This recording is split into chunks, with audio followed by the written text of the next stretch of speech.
সম্মানিত দর্শক মণ্ডলী, আসসালামু আলাইকুম। লোগো ডিজাইন টিউটোরিয়ালে আপনাদের স্বাগত জানাচ্ছি। আজকে টিউটোরিয়ালের 16তম ক্লাস।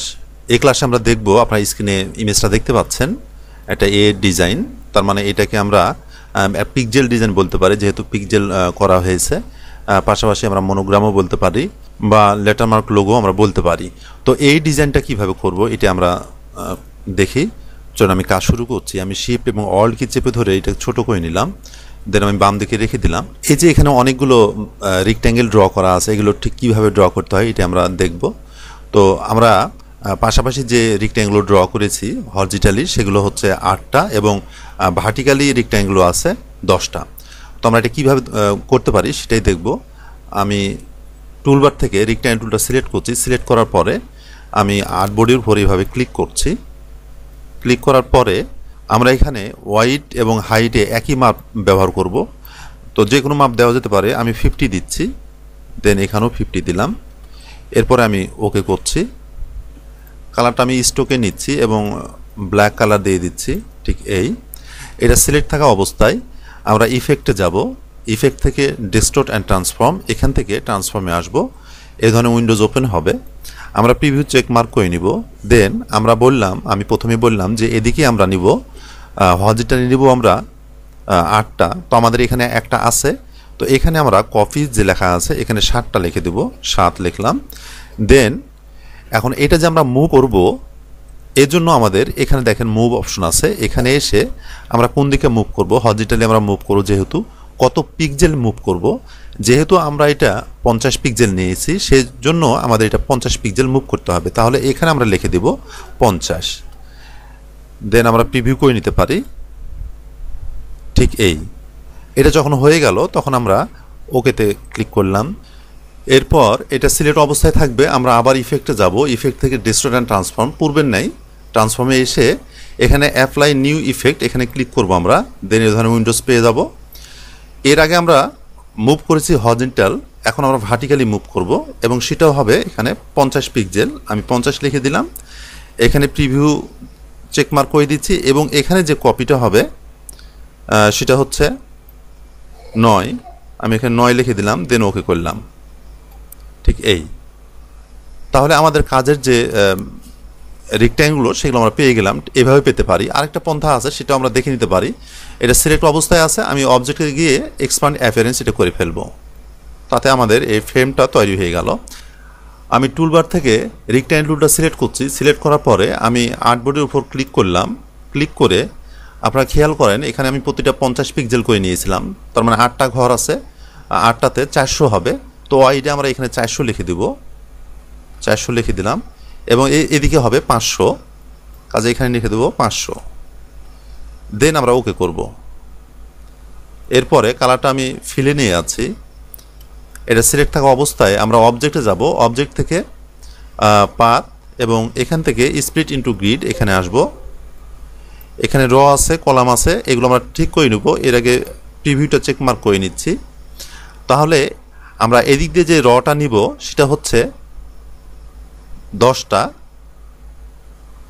1 2 3 4 5 6 7 8 9 10। 10টা এদিক দিয়ে নিতে হবে আমাকে। 8টা কলাম নিতে হবে, 8টা। ঠিক দেন আমি ওকে করে দিলাম। আমি কালারটা স্ট্রোকে নিয়ে আসি, তাহলে বুঝতে পারবেন। ঠিক দুইটা একই জিনিস, যেটা আপনাদের সহজ মনে হবে সেটা করবেন। আমি এটা ডিলিট করে দিচ্ছি। ডিলিট করার পরে সবগুলো সিলেক্ট করে ডিলিট করে দিলাম। এখন আমরা যা করব সেটা হচ্ছে আমি এটা এখানে কিভাবে লিখতে পারি, এটার জন্য আমি এটা সিলেক্ট রাখা অবস্থায় টুলবার থেকে শেপ বিল্ডার টুলটা সিলেক্ট করলাম। সিলেক্ট করে আপনারা দেখতে পাচ্ছেন যে উপরে একটা ঘর ফাঁকা আছে এবং দুই সাইডে 2টা ঘর ফাঁকা আছে। তারপরে এখানে লেখা শুরু হয়েছে। আমরা ঠিক সেভাবে শুরু করছি।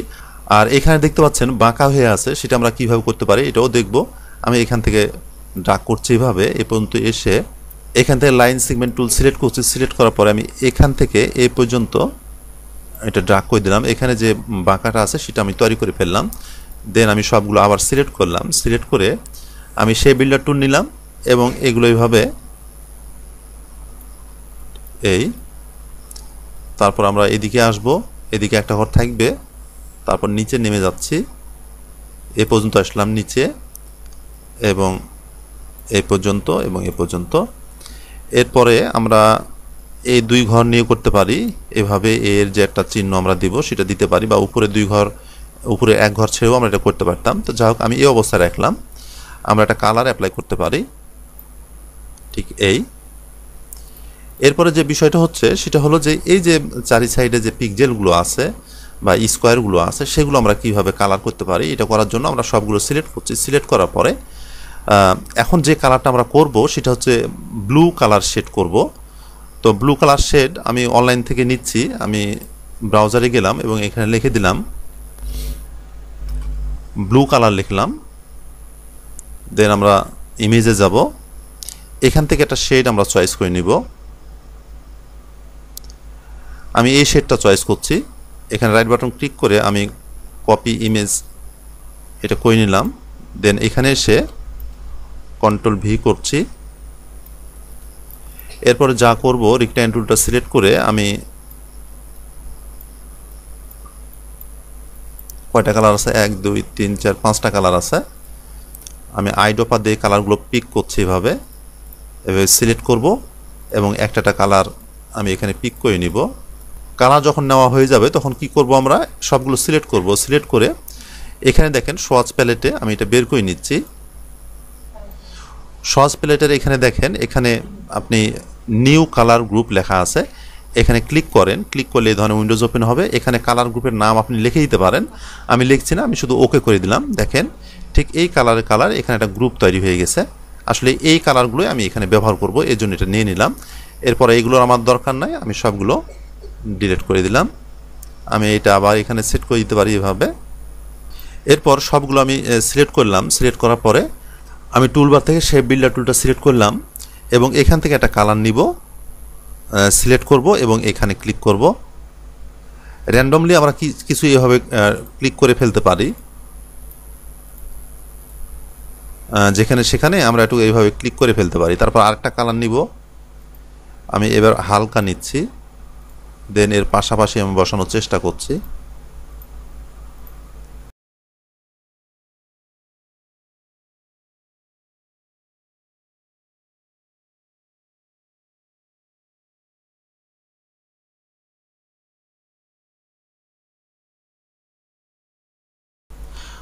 তো এইভাবে আমরা সম্পূর্ণটা কালার দিয়ে ফেললাম। এরপর আমরা সিলেকশন টুলে চলে যাব।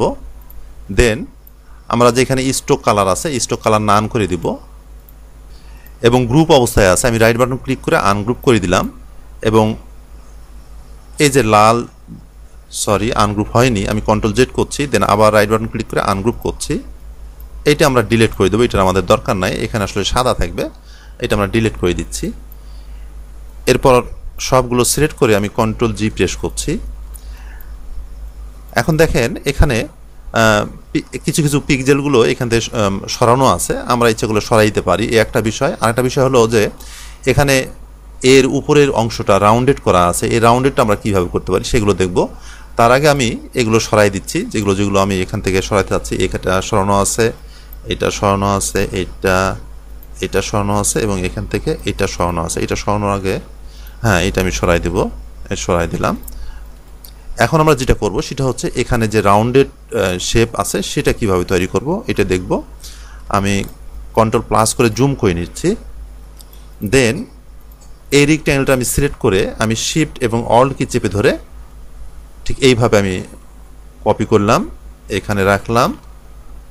এরপর আমি এই অ্যাঙ্কর পয়েন্টটা সিলেক্ট করলাম। সিলেক্ট করার পরে এই পয়েন্ট ধরে এটাকে রাউন্ডেড করে ফেলছি ঠিক এইভাবে। এরপর এখানে এই কয়েকটা আমি এভাবে সিলেক্ট করব, ডাইরেক্ট সিলেকশন টুল দিয়ে আমি সিলেক্ট করলাম। দেন শেপ বিল্ডার টুল দিয়ে আমি এর ভিতরে ক্লিক করব। এরপরে আমি এটা ডিলিট করে দেব ঠিক এই। অনুরূপভাবে এখানেও তাই, আমি শিফট এবং অল্ট কি চেপে ধরে এটা আমি কপি করছি এবং এটাকে এভাবে ড্রাগ করে নিয়ে এই অ্যাঙ্কর পয়েন্টটা সিলেক্ট করে আমি আবার রাউন্ডেড করে নিলাম। সবগুলো সিলেক্ট করে, সরি এখানে মনে হচ্ছে আমাদের 100% হয়নি, হ্যাঁ এবার হয়েছে। এবার সবগুলো সিলেক্ট করে আমি শেপ বিল্ডার টুলটা সিলেক্ট করলাম এবং এখানে ক্লিক করলাম এবং এটা ডিলিট করে দিলাম।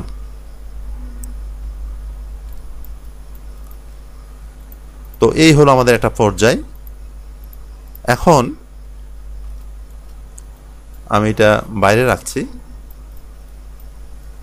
এখন যদি আমরা চাই এটা কালার আমরা চেঞ্জ করব তাহলে কিভাবে করতে পারি সেটাই দেখব। আমি এটা কপি করে রেখে দিচ্ছি, আমি অল্ট কি চেপে ধরে কপি করলাম, দেন এটাকে সিলেক্ট রাখা অবস্থায় আমি এখানে রিকালার আর্টওয়ার্ক আছে, এখানে আমি ক্লিক করছি। ক্লিক করলে এই ধরনের উইন্ডোজ ওপেন হবে। আপনারা দেখতে পাচ্ছেন এখানে যে 5টা কালার আমি ব্যবহার করেছি সেই 5টা কালার এখানে দেখা যাচ্ছে। আপনি যদি চান যে এই কালারটা বেশি হালকা মনে হচ্ছে, এটাকে গাঢ় করব বা কালারটা আমি চেঞ্জ করব, তাহলে এটা সিলেক্ট করে আপনারা এখানে যদি এভাবে কম বেশি করে দেন, দেখেন, তাহলে আপনারা এটা চেঞ্জ করে নিতে পারবেন। বা এটা যদি চান তো এটা পারবেন, ঠিক এইভাবে যেটা খুশি আপনি এখান থেকে চেঞ্জ করে নিতে পারবেন। তো আমি এখানে কোনো কাজ করছি না, আমি এখানে এডিটে আসছি। এখানে আসার পরে আপনারা দেখতে পাচ্ছেন এখানে হারমোনি কালার, আমরা যে কালারটা ব্যবহার করেছি এখানে সেটা এখানে দেখা যাচ্ছে।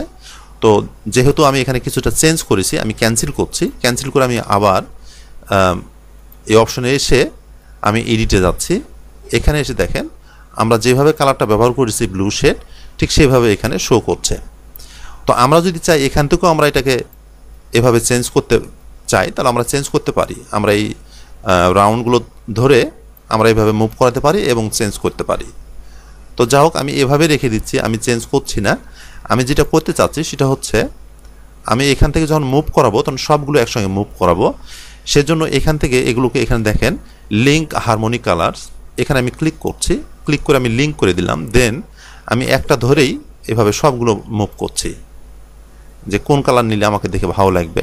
বা একটা অপশন আমি তো এখানে এটা করেছি, অন্য কালার একটা করব আমি, সেটাও আমরা এভাবে করে নিতে পারি। যেমন এখানে এটা রাখলাম, এটা আমরা করব, এটা রেখে দিলাম, ওকে করলাম। দেন এটা আমরা কপি করে রেখে দিতে পারি। যদি কালারের ভেরিয়েশন আপনি চান, অনেক কালার ভেরিয়েশন যদি আপনি করতে চান, তাহলে আমরা এইভাবে করতে পারি। আমি আবার এখানে আসছি, আসার পরে আমি এটা লিঙ্ক করে দিব। লিঙ্ক করার পরে আমি সবগুলো দেখব কোনটা আমাদের ভালো লাগে। যেমন এটা মেইলি কালার, পিঙ্ক কালার, আমরা যদি মনে করি যে মেয়ে বাইরের জন্য ডিজাইন করছি তাহলে এই ধরনের কালারও ব্যবহার করতে পারি। ঠিক এই আবার এটাকে আপনি চাইলে এভাবে মাঝের দিকে নিয়ে যেতে পারেন, ঠিক এইভাবে, তখন ভিন্ন একটা কালার হবে। এইভাবে দেখবেন যে কালার আপনার দেখতে ভালো লাগে, যে কালার দেখে ভালো লাগবে আপনারা এইভাবে সেটা সেট করে দিতে পারেন। তো আমি এই পর্যন্তই রাখছি, আর কিছু করছি না। এখানে রেখে দিলাম, একটা করলাম, দেন ওকে করে দিলাম। তো এখানে আমরা 3 কালার অপশন করলাম। তো বন্ধুরা, এই ছিল আজকের লোগো ডিজাইন টিউটোরিয়াল। আশা করি আপনাদের ভালো লেগেছে এবং বুঝতে পেরেছেন। যদি বুঝতে না পারেন, অসুবিধা হয়, তাহলে ফেসবুকে নক করবেন, সমাধান দেওয়া হবে ইনশাল্লাহ। আগামী টিউটোরিয়াল পর্যন্ত আপনারা ভালো থাকেন, সুস্থ থাকেন এই কামনা করছি। আসসালামু আলাইকুম।